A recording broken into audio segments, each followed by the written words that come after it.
எனது அன்பான தேவ பிள்ளைகளுக்கு அன்பான வணக்கங்கள். என்ன ஒரே இருட்டா இருக்கு? எனக்கு உங்களை ஒன்றுமே விளங்குது இல்லை இந்த வீடியோவில். அதே மாதிரி உங்களுக்கு என்ன விளங்காதுன்னு நினைக்கிறேன். ஏன் இவ்வளோ இருட்டா இருக்கு? நான் லைட்டை போட மறந்துட்டேன் தானே. கொஞ்சம் இருங்க, நான் லைட்டை போட்டுட்டு வர்றேன்.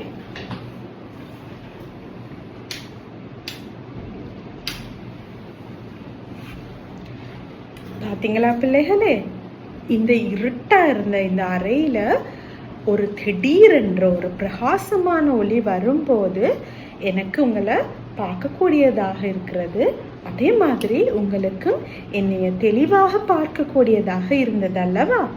அது மாதிரி தான் இப்போ நான் தடுமாறி எங்கேயும் விழுந்துடாமல் இருக்கிறதுக்கு இந்த லைட் போட்டோன்னு எனக்கு நான் இருக்கிற இந்த இடம் எனக்கு தெளிவாக விளங்கியது.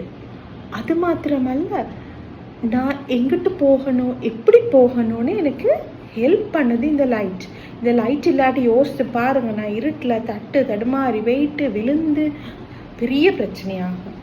அப்போ நாங்கள் எவ்வாறு நடக்கணும், எவ்வாறு போகணும்னு இந்த ஒளி எங்களுக்கு எங்களுடைய பாதைக்கு ஒரு தீபமாக இருக்கிறது. அது மாத்திரமல்ல, நான் உங்களை பார்க்குறதுக்கும் நீங்கள் என்னைய பார்க்குறதுக்கும் எங்களுடைய கடவுளாகிய ஆண்டவர் இந்த உலகத்தில் படைத்திருக்கிற அனைத்து அழகான விஷயங்களை பார்க்கறதுக்கும் எங்களுக்கு இந்த லைட் அல்லது ஒளி ஒரு ஊடகமாக அமையுது. அப்போ இந்த லைட் இல்லாட்டி எப்படி இருக்கும்னு நீங்கள் யோசித்து பார்த்துருக்கீங்களா? கண்ணை மூடி பாருங்க, ஒன்றுமே விளங்காது. நீங்கள் 24 மணித்தியாலமும் இப்படியே இருக்க போறீங்கன்னா உங்களுக்கு எப்படி இருக்கும்? அப்போ இந்த வெளிச்சம் இல்லாட்டி ரொம்ப கஷ்டமாக இருக்கும் தானே. ஒரு நாள் என்ன நடந்துச்சு, நான் எங்களோட ரூமில் நைட் லைட்டை போட்டேன். லைட்டை போட்ட உடனே ஸ்விட்ச் ஆன் பண்ண உடனே தான் எனக்கு தெரிய வந்துச்சு பல்ப் சுட்டு போயிட்டேன்னு. இப்போ பல்ப் சுட்டு போனோன்னே அப்புறம் திரும்ப ஒரு பல்ப் ஒன்று எடுத்து அதை போட்டு அதுக்கு பிறகு தான் அந்த ரூமுக்கு அந்த பிரகாசமான ஒளி கிடைச்சிச்சு. அப்போ எங்ககிட்ட ஏதாவது ஒரு விஷயம் இல்லாட்டி அந்த விஷயத்தை நாங்கள் கூட தேடுவோம், உணருவோம். அப்படி உங்களுக்கு ஏதாவது ஒரு விஷயம் இல்லாமல் போயிட்டு நீங்கள் உணர்ந்திருக்கிறீங்களா? நான் உணர்ந்திருக்கிறேன். என்ன சொல்லட்டுமா? சாப்பாட்டில் உப்பு. யோசித்து பாருங்க, உங்களோட வீட்டில் உங்களோட அம்மாவோ அப்பாவோ அக்காவோ அல்லது யாராவது உங்களுக்கு சமைச்சு நல்ல டேஸ்டாக சாப்பாடு கொடுத்துக்கிட்டு இருக்கிறாங்க. ஒரு நாள் சாப்பாட்டில் உப்பு இல்லாமல் போகுது, உங்களுக்கு விளங்குமா விளங்காதா? நல்லா விளங்கும் தானே. சாப்பாட்டில் உப்பு இல்லாட்டி அந்த சாப்பாட்டில் டேஸ்டே இருக்காது. இப்போ நீங்கள் பார்க்கலாம், ஏண்டா இன்னைக்கு உப்பை பற்றி லைட்டை பற்றி சம்மந்தம் இல்லாமல் கதைக்கிறாங்கன்னு. நான் சம்மந்தத்தோடு தான் கதைக்கிறேன். இன்னைக்கு நாங்கள் படிக்க போகிற பாடம் உப்பையும் ஒளியையும் பற்றி இயேசு கிறிஸ்து நமக்கு என்ன போதித்திருக்கிறாருன்னு நாங்கள் பார்க்க போகிறோம். வாங்க எங்களோட வேதாகமங்களை நாங்கள் திருப்பிக் கொள்வோம். நாங்கள் இன்னைக்கு பார்க்க போகிற வேத பகுதி மத்தேயு 5ஆம் அதிகாரம் 13ஆம் வசனம் தொடக்கம் 16ஆம் வசனம் வரை. அதில் ஆண்டவர் என்ன சொல்கிறாரு? எங்களுடைய ஆண்டவராகிய இயேசு கிறிஸ்து எங்களுக்கு பார்த்து சொல்கிறாரு, நீங்கள் மண் உலகிற்கு உப்பாய் இருக்கிறீர்கள்.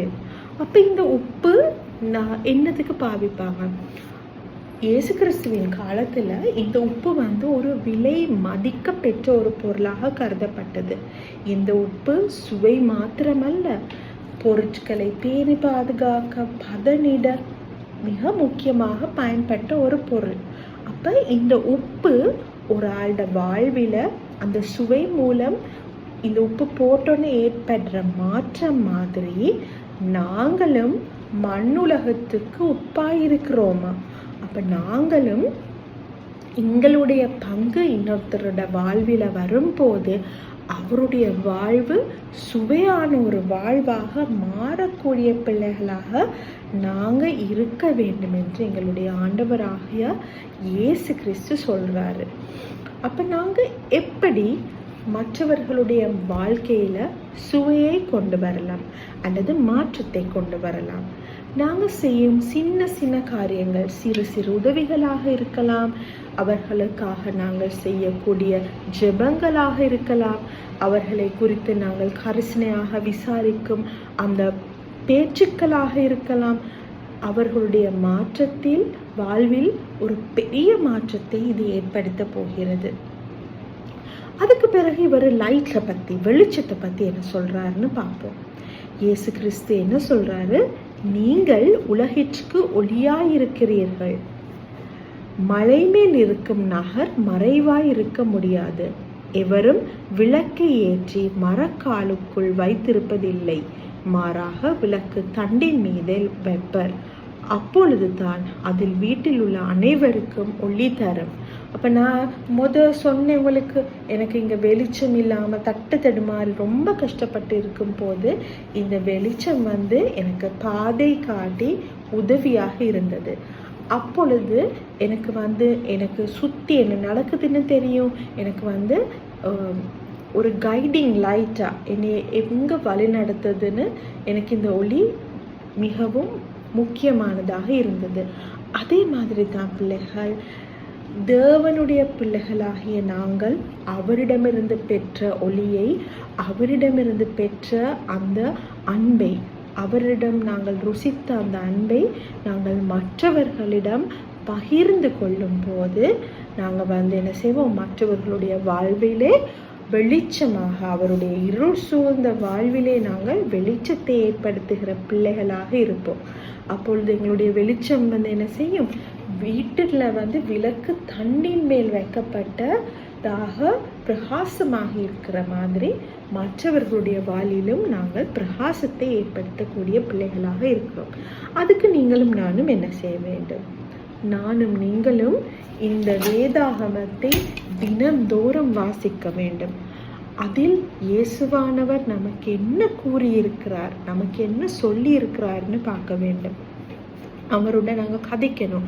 எப்படி நாங்கள் கதைக்கிறது? தினமும் நாங்கள் ஜெபத்தோடு எங்களுடைய ஆண்டவராகிய இயேசு கிறிஸ்துவின் மூலம் நாங்கள் கதைக்கலாம். அவர் எங்களோட அதுக்கு பிறகு கதைப்பாரு. நாங்கள் அவரிடமிருந்து பெற்றுக்கொண்ட ஒளியை மற்றவர்களுக்கு கொடுத்து மற்றவர்களுடைய வாழ்வை ஒரு சுவைமிக்க வாழ்வாக மாற்றக்கூடிய பொறுப்பு உங்களுக்கும் எனக்கும் இருக்கிறது. ஆகவே பிள்ளைகளே, இதை நாங்கள் மனதில் வைத்துக்கொண்டு எங்களுடைய கண்களை மூடி ஜெபம் செய்வோமாக.